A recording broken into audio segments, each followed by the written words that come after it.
Hi everybody, this is Elizabeth. Yeah, actually said my real name. Sorry, Alchemist 2, and I'm back again with another movie review. I just recently got a chance to see Their Finest Hour, and or The Finest Hours.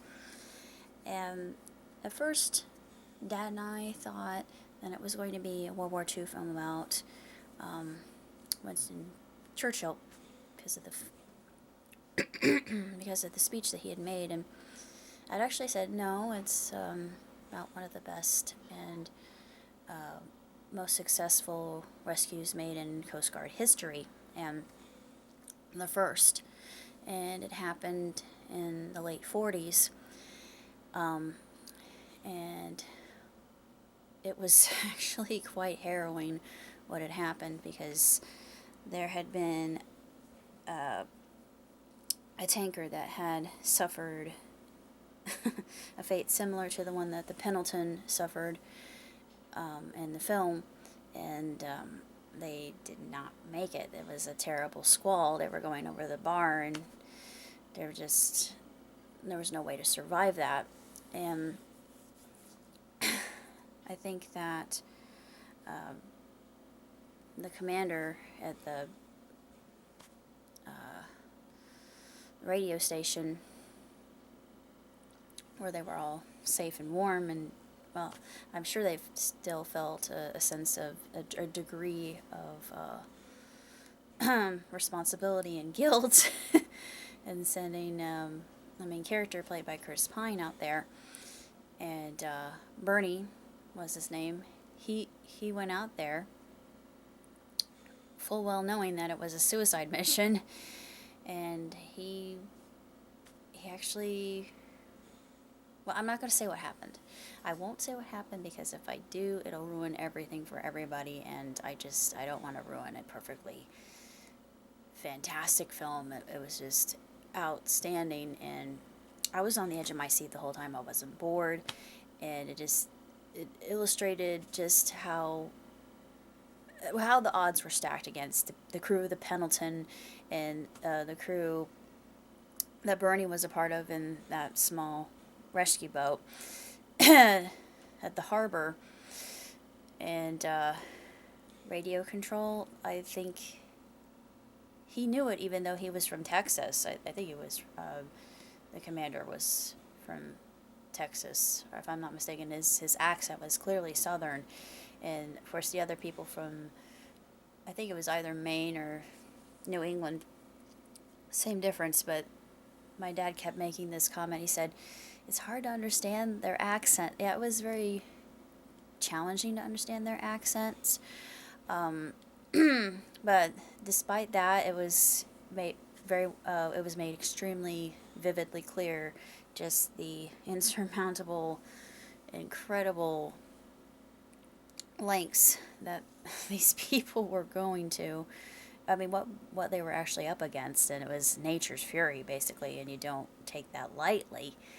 And I won't say a lot of the things that happened because it'll give away a lot of the plot, but it is just a phenomenal film, and I give it 2 thumbs way up and 5 stars, hands down.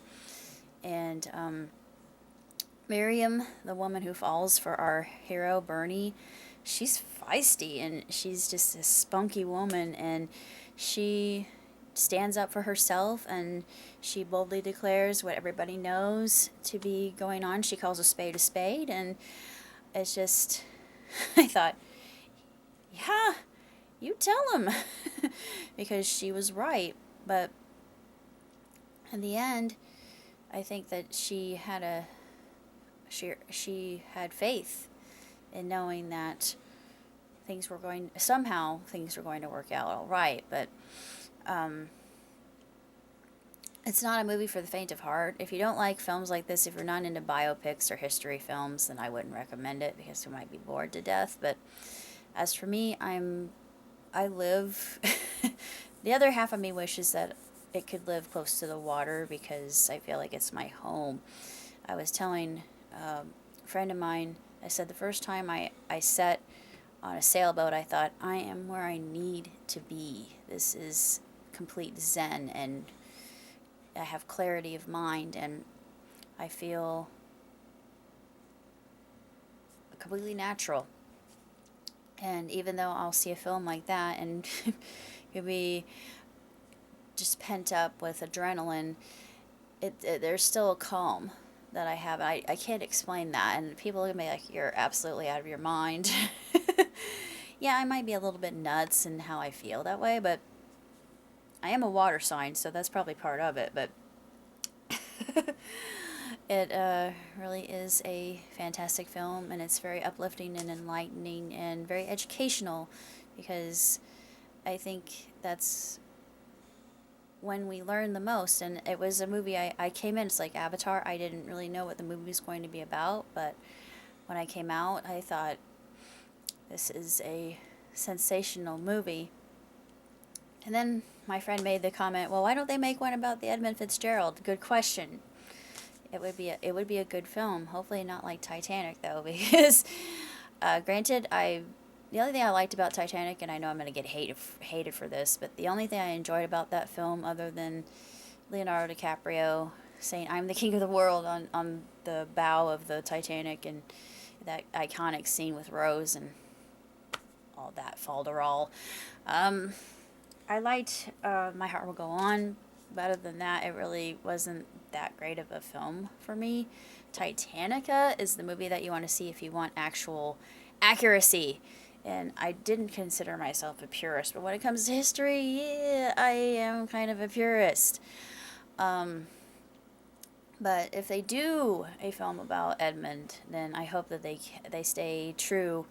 Well, yeah, I know they can make a lot of conjecture and hypothesize about or surmise what actually happened with all the characters involved, but we'll just have to wait and see. This actually gives me hope that there may be an Edmund Fitzgerald film made, but we'll see. For right now, I'm happy with Finest Hours. So, till next time, long and prosper. Ciao, 再见.